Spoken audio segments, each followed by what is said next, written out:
On a eu un mois de septembre puis un mois d'octobre jusqu'à présent assez occupé sur les marchés boursiers. On aurait pu parler de plein de choses, mais François Trahan a changé mes plans. Pourquoi je parle de ça? Puis c'est parce que on a une année quand même où certains indices ont performé, principalement américains. Mais quand les gens voient le mois de septembre ou un repli plus important, puis des hausses de taux d'intérêt qui sont de plus en plus accentuées, combinées avec des coupures de journaux, comme on peut voir, où certains stratèges prédisent des baisses de marché de 35 sur 18 mois, c'est normal que mon téléphone sonne, puis les gens me posent des questions, puis sont inquiets. Puis souvent, le premier réflexe des gens, ils disent, ben écoute, je suis pas à l'aise, ça confirme un sentiment. Est-ce que je devrais aller sur la ligne de côté et attendre que le marché monte? Donc ici, je vais parler un peu d'un sujet, je suis pas contre les prévisions. Nous, le premier, ça fait à chaque semaine, on a des commentaires, puis on parle justement d'être proactif sur les marchés. Les taux d'intérêt ont augmenté, faut être proactif. On voit des grandes tendances dans le monde où on réindustrialise l'Amérique du Nord. On voit aussi des tendances pour décarboner, par exemple. Donc, il faut pivoter les portefeuilles puis se positionner pour tirer avantage de ça. Là, où je suis moins à l'aise, c'est si, par exemple, un stratège me dit que dans 18 mois, le marché va être à plus ou moins 35 c'est ce sujet que je vais aborder là, de faire des prévisions de marché vastes sur des indices, puis ce qui insiste des investisseurs à prendre des décisions. Puis si finalement c'est une erreur, bien, c'est eux qui en payent le prix personnellement. Karl Popper, c'est un philosophe qui avait entre autres mentionné un point qui m'avait amené à réfléchir. Il disait, la vérité, c'est entre autres ce qu'on est capable de prouver qui est faux, parce que là, c'est absolu que cette vérité-là a été prouvée. Je m'explique. Si je dis quelque chose fonctionne puis tu me prouves que ça ne fonctionne pas, bien c'est réglé. Je sais que ça ne fonctionne pas. Donc, dans mon jargon, je suis en train de simplifier ce que c'est mon interprétation de ce que Karl Popper a enseigné à travers les années. Puis, pourquoi je parle de ça, c'est que souvent, des prévisionnistes vont vraiment avoir une conviction en disant, ben l'avenir, je la connais, ils vont bâtir une narration avec une logique qu'on peut très bien comprendre, puis avec une conclusion qui va faire une prévision de marché. Mais la réalité, la vérité, c'est qu'on est capable de découvrir que ces prévisions-là, dans la majorité du temps, sont inexactes. Puis là, on aurait pu sortir plein d'exemples, les sélectionner pour démontrer ça. Mais c'est vrai des fois que c'est vrai, que ça fonctionne. Mais c'est juste que moi, je mentionne, c'est que un bon nombre de prédictions se matérialisent pas. Puis comme je dis, c'est les gens qui s'inspirent de ces commentaires-là, c'est eux qui en payent le prix. D'autres fois, finalement, la prédiction, elle se matérialise, mais des années plus tard.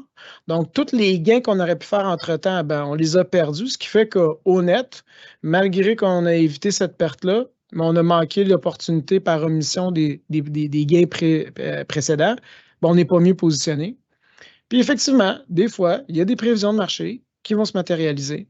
Par contre, est-ce qu'on devrait parier notre capital là-dessus? Moi, je crois vraiment pas. Puis, entre autres, des fois, je parle à des gens ou des investisseurs, monsieur, madame, tout le monde, des gestionnaires de portefeuille, des prévisionnistes, puis sont vraiment convaincus. Puis quand on est convaincu, on gagne en confiance, puis on devient convaincant. Mais il ne faut pas oublier la nature humaine derrière ça. Derrière ça, il y a un individu. Puis il y a une étude qui avait été faite dans les années 80 qui mentionnait que 93 des Américains se considéraient comme au-dessus de la moyenne en termes de conduite. Donc, quand on demandait aux gens, est-ce que tu es meilleur que la moyenne? Ben, 9 personnes sur 10 disaient, ben oui, je suis meilleur que la moyenne. Vous comprenez, les mathématiques ne marchent pas, mais c'est des fois, on a la tendance à surestimer nos capacités. Puis pourquoi, personnellement, moi, je ne crois pas qu'un prévisionniste peut prédire l'avenir, c'est que, comme je l'avais mentionné dans un commentaire précédent, puis c'est la deuxième fois que je parle un peu de ce thème-là, parce que les gens sont inquiets du marché, puis certains prévisionnistes, justement, ils prennent plus de place dans les médias. Bien, c'est que quand je fais une thèse d'avenir, je prends toutes mes informations passées, puis je vais me tisser une narration qui va prédire l'avenir. Mais ce que j'exclus, comme je le mentionnais la dernière fois, c'est ce qui va se passer dans le futur. Donc, si les dernières années, on n'a pas appris que c'est impossible d'avoir des prédictions efficaces, puis non seulement ça, d'avoir une séquence sur tous ces événements-là efficaces, bien, je pense que c'est impossible de vous convaincre. Puis moi, je donne le meilleur exemple. En 2016, je me rappelle, les sondages au niveau du Brexit donnaient vraiment confiance auprès des prévisionnistes que ça n'allait pas arriver. Puis finalement, à grande surprise, c'est arrivé. On imaginait le pire, puis le marché rebondit très rapidement. Personne n'avait vu, très peu de gens avaient prédit le Brexit, encore moins la réaction du marché. La même année, peu de gens croyaient que Donald Trump allait être élu, et c'était le cas. Ça allait être une chute boursière. Et le soir qu'il était élu, je m'en rappelle, le Dow Jones était à moins 700 points. Et finalement, le marché a rebondi avec ce qu'on appelait le Trump Rally. Donc, non seulement trouver un prévisionniste qui aurait prédit l'élection de Trump, mais qui aurait su comment le marché, à contre-intuition, aurait réagi, c'est encore plus rare. Même chose en Inde avec l'élection de Narendra Modi. Il n'a pas été élu une fois, il a été élu 2 fois. Puis en 2020, on peut se rappeler justement le COVID. Qui aurait imaginé en janvier, très peu de prévisionnistes avaient mis dans les cartes la possibilité de l'impact boursier du COVID, puis de la suspension économique pour des raisons sanitaires. Puis quand on était dans le creux de la vague, après que l'indice du S&P 500 chute de plus de 35 %, là, on disait plein de commentateurs. Est-ce qu'on a un retour en grand V, en U, en W, en L? Puis là, on allait même jusqu'à présenter le logo Nike pour expliquer que la reprise va être lente mais tranquille avant de redevenir un peu plus accentuée. Bref, peu de gens, en fait, moi, je ne connais pas de prévisionniste qui avait prédit le retour en force. Puis même chose plus proche que nous, l'année dernière, la guerre en Ukraine, qui avait imaginé en janvier 2022 que la Russie allait tenter d'envahir l'Ukraine? Et quand c'est arrivé, qui d'entre nous pensait que l'Ukraine allait justement se faire battre très rapidement? Puis on voit où on est aujourd'hui. Puis, contre toute attente, le premier 6 mois de l'année, ça a été la meilleure performance du Nasdaq depuis 40 ans. Donc, je lance tout ça rapidement, mais c'est pour démontrer que l'imprévisibilité fait partie de la vie, fait partie du monde des affaires qu'on est à faire, mais fait partie aussi du marché. Puis moi, ce que je mentionne, c'est que des fois, il y a des prévisionnistes qui sont plus souvent sur la sellette. Et ce qu'on découvre, c'est que dans le fond, quand on entend parler d'un prévisionniste, on apprend plus sur l'individu que sur le marché. Donc, il y a des prévisionnistes qui ont vraiment un biais optimiste, tandis qu'il y en a d'autres qui, à la longue, quand on commence à regarder leur historique, on découvre chez eux un biais négatif. Mais ce n'est pas parce qu'ils ont un biais négatif que ça veut dire nécessairement qu'ils auront raison. Puis de notre côté, en tant qu'investisseur, des fois, quand on voit des coupures de journaux comme on le voit, ça nous fait réagir. Pourquoi? Bien, on a tendance, peut-être par instinct de protection, de survie de notre espèce, c'est de voir les risques puis leur accorder une importance plus grande pour se protéger.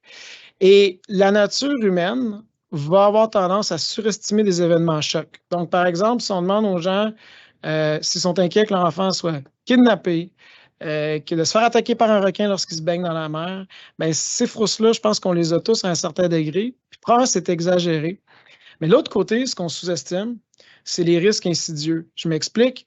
Un jeune épargnant qui débute son plan d'épargne pour l'avenir, pour la retraite, puis pendant 30 ans, il est craintif des marchés, ce qui fait qu'il y a un portefeuille plus conservateur qu'il devrait faire, qu'il devrait avoir parce que pour lui ou elle, c'est un enjeu de vivre avec la volatilité.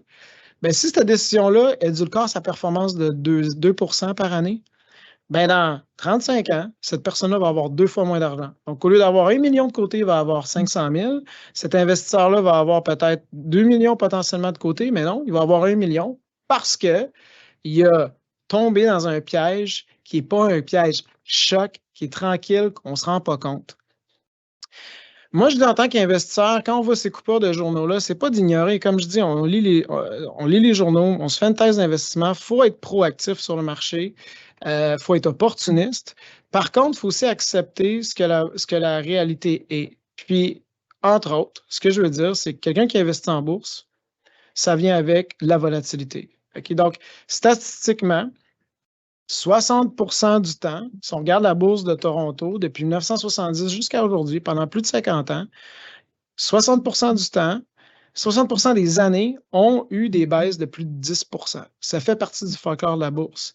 Puis tenter de les éviter pour seulement participer aux hausses, je pense que c'est illusoire. Surtout que ça peut nous coûter vraiment cher. Parce que si je veux participer à 100 % des hausses, c'est simple, j'ai juste à rester investi. Par contre, il n'y a aucune recette qui me permet de m'assurer d'éviter 100 % des baisses. Et si finalement, je sors du marché, puis c'est ça mon enjeu quand je parle avec les gens qui disent, moi, je vais sortir du marché, puis je vais retourner plus tard.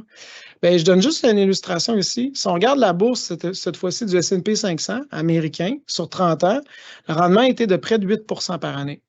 Si j'ai juste manqué les 10 meilleures journées sur 30 ans, pas 10 meilleures journées par année, les 10 meilleures journées sur 30 ans, mon rendement annualisé aurait été de 5 % au lieu de 8 %.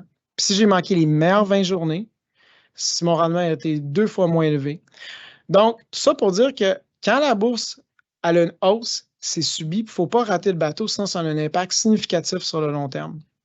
L'autre point aussi que je veux aider les gens à se rappeler, c'est que si on regarde l'historique de la bourse de Toronto, et là, ces données-là, c'est de 1957 jusqu'à aujourd'hui, bien, 30 des années ont des rendements de plus de 20 Ce que je veux dire, c'est que ce que le monde, des fois, on oublie, parce qu'on des fois, on le prend pour acquis, puis c'est parce que c'est ce qu'on s'attend de la bourse, c'est qu'il y a bien des années, c'est vraiment payant d'être investi.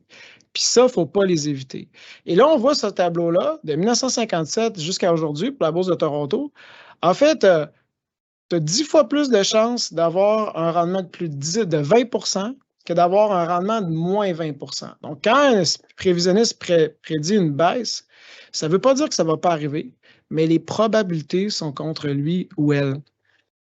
Puis pour marteler le point, le dernier point que je vais mentionner, parce que la majorité des investisseurs n'ont pas des portefeuilles 100% en bourse de Toronto ou du S&P 500. Donc, si l'équipe de la Banque nationale avait fait une analyse, disons, on prend un portefeuille équilibré, 50% revenus fixes canadiens, 25% d'actions étrangères, 25% dans la bourse canadienne. Un portefeuille conservateur équilibré. Là, on part de 1990 jusqu'à 2020 pendant 30 ans. Et quelqu'un dit, moi, j'ai 1000 $ à investir par année, peu importe la somme, puis je vais faire une épargne mensuelle, le premier du mois chaque mois. Bien, durant toute cette période-là, son rendement a été de 7,3 Et là, on fait un exemple. Disons, cette personne-là, il est prescient, puis il va investir exactement au cru. Donc, cette personne-là aurait une donnée d'avoir une image du portefeuille pendant tous les jours ouvrables de l'année, puis il va investir exactement dans le creux du marché. Qu'est-ce que ça aurait donné? Bien, son rendement annualisé aurait été de 7,6 Puis même chose, si on avait acheté au pire timing, le rendement aurait été de 7 Qu'est-ce que ce tableau-là veut démontrer? C'est que dans le fond, là, timer le marché, ça ne crée pas vraiment une énorme valeur ajoutée. Donc, c'est normal d'être inconfortable avec le genre de volatilité qu'on vit actuellement, mais il faut accepter que ça a toujours été ça dans le passé, puis ça va être ça dans l'avenir. Il ne faut pas oublier aussi que faut l'accepter, il faut connaître notre tempérament d'investisseur si on veut rester dans les marchés.